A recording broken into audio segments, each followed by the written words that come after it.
Greetings, fellow comic heads. It is I, Comic Head 84, coming at you with my top 10 picks for New Comic Book Day, Wednesday, March 20th.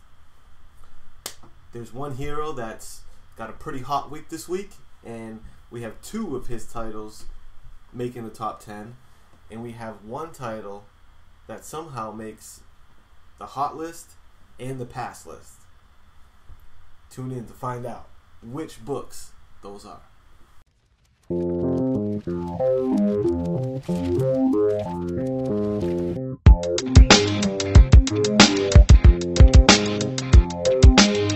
Okay, number 10, coming in with a real kind of oddball sleeper pick, but Athena Voltaire, number 8, from Action Lab Comics. I gotta be straight with you, I don't know a damn thing about this title, but when I see a first appearance of Punisher homage with like a Nazi soldier vibe happening, World War II era, I'm in. It caught my eye. I'm gonna try and find it, and it made the top. It just made the top 10 list for this week. Number 9, Teen Titans number 28.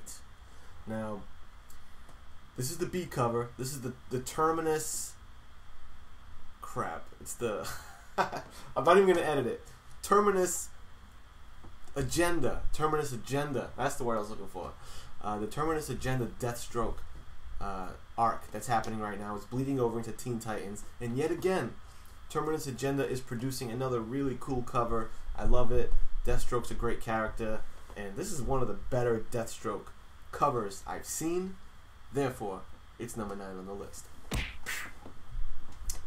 Number 8, Bitterroot number 5 is dropping a really cool Ben Oliver cover. Granted, I was really into this series the first couple issues, 2 or 3 issues, and I decided to take it off the pull list. It might make its way back onto my regular reading, because this cover is probably going to pull me in, and I might check back in and see what's going on with the series. It was a pretty cool read. I like the concept, and this cover cannot be denied. Ben Oliver is one of my favorite artists, and he's doing his thing here with Bitterroot number 5. Number 7, No Road Home number 6. No Road Home number 6 for a couple reasons. This Alex Ross cover is dynamite. It's really cool to just see a team-up cover done by him, especially with these characters. You know, he's known for doing a lot of the staples, your traditional Avengers, your traditional Justice League. So it's cool to see him with this cast of characters on here. Not to mention Conan. I am pumped to see Conan mixing it up with the Avengers. I'm into it. I think it's a cool concept. So, yeah, you can't beat Conan mixing it up with the Avengers and a sweet Alex Ross cover. I'm in, and it's number 7 on the list this week. Number 5.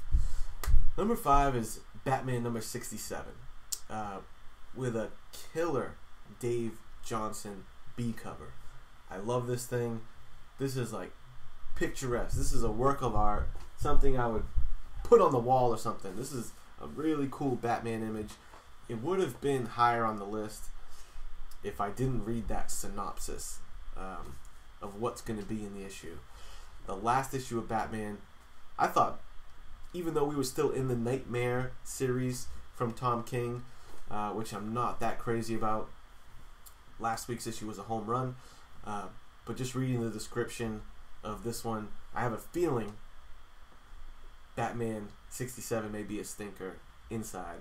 So, and the artist Jorge Fornes, who was on last week, that really impressed me on Batman 66, is not doing the art on this one. So there's a lot of musical chairs on interior artists on this thing to kind of bum me out. I'd like to see some consistency in the Batman title. So it didn't crack the top 5 this week, but at number 6, just on the strength of that B cover, it's coming home with me. Middle of the list, guys. You know what that means. The pass list. Avengers No Road Home. Avengers No Road Home. No editing this week. No editing. Avengers No Road Home, number 6. The Phil Noto cover. Oh my god. For Kenny's Top 10 first, the same title is making the Hot and Not list. Now, I'm a fan of Phil Noto. I like his work, but this thing is crazy. Look at this thing. Thor looks like unfinished. This looks like he banged it out on his lunch break or something and submitted it. This is a wild cover, and it's definitely on the pass list. You should still pick up No Road Home 6, but don't grab this cover. Come on. Next up, there's a slew of Fuji Cat variant covers. And while I am a fan of like sequential art on covers, I like that when it's done. I'm usually digging it. So I respect that part of it, but just not digging it. Not digging the aesthetic of these Fuji Cat variants. I'm not really a cat guy like that. But yeah, it's sweeping across a few titles: Guardians, Spider-Man, Thor, and I'm not going to be adding any of these to the collection. Last one might be a controversial pick, but the Captain Marvel David Mack variant is definitely on the pass list for me. I know some artists are an acquired taste, and I know Mack has a pretty strong following out there.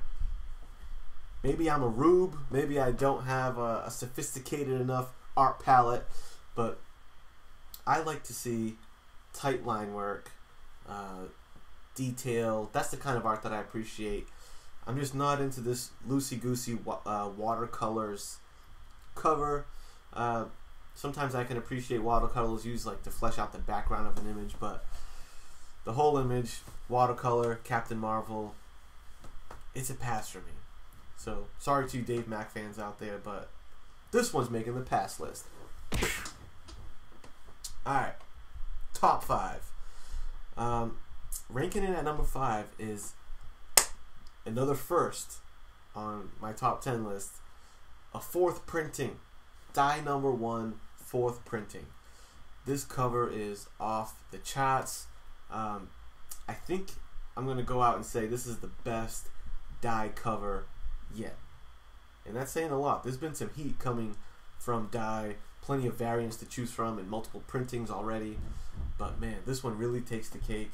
I'm digging this fresh image for the 4th printing of number 1. I like the color scheme, heavy on the black. Really cool. Definitely on your boy's pull list for this week. Number 4, Immortal Hulk number 15. Now, while I'm weary that maybe the series will begin to lose a little steam, not sure, but this is one of the best Alex Ross covers that I've seen. One thing I really appreciate about this Immortal Hulk run is that it seems to be getting the best out of Alex Ross. You know, so commonly I've mentioned on this show before, he does a lot of static imagery in museum poses, but man, the run and the work that he's doing on Immortal Hulk is all just dynamic pieces, really like cool images, and this one like takes the cake. To see the Incredible Hulk or the Immortal Hulk, you know, just skydiving down onto the ground below, really cool. I don't know how he got up that high. Maybe he jumped from a plane or something.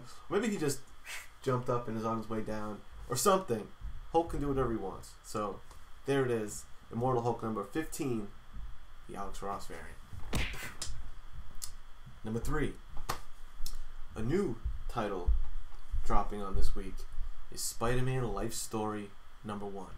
Now, it sounds like a real interesting premise, going back to revisit the character in the year that he was created. So we're going to see young Peter Parker in the 1960s. The Chip Zdarsky cover is my favorite of the lot, but there are a couple cool ones, and it seems like, you know, we're going to see Spider-Man mixing it up in the Vietnam War, and I'm intrigued to see what's going on with our pal Spidey this week. So Spidey Life Story #1, particularly the Chip Zdarsky variant. I think that's the A cover. #2, Uncanny X-Men #14. I am a big X-Men fan, and ever since issue 11 or 12, this series has been picking up steam. It's on fire. The old crew's back. Cyclops, Wolverine, they got the old 90s suits on. It's awesome. And this one really made rank #2 on account of the read. I think that it's going to be a strong issue, especially with where we left off on the last one. In the Sandoval variant that's coming out is one of the coolest Havoc covers that I've seen. I dig Havoc. I like him. He's on the new team right now.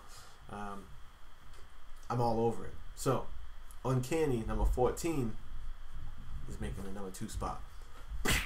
So, where does that leave us for #1? Well, Spider-Man makes another appearance on the list at #1. Spidey, City at War. Another new Spider-Man title dropping this week on the 20th. It looks like they're giving the PS4 Spider-Man his own series, which I guess is pretty cool. So I am pumped for that.